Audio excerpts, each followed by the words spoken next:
大基本千万字，大家要跟大家做伙来捌一字。咱知影讲佛教讲因果，种什么因得什么果，嘛可更人讲都爱种善因得善果。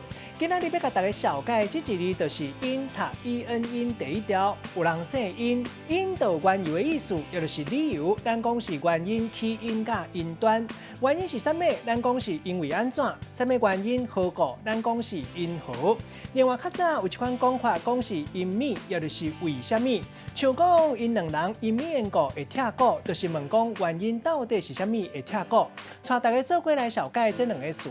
头一个读做因端，这个意思就是原因、理由、代志的起因。第二个词读做因果，简单来讲就是代志发生的原因甲结果，意思就是代志演变前后的牵连。咱用一句话来举例，甲这两个词合做伙。譬如讲，咱咧讲迄号花结迄号籽，迄号树结迄号米，代志发生的起点一定有伊的因端，刷来发展的结果嘛有伊的因果关系。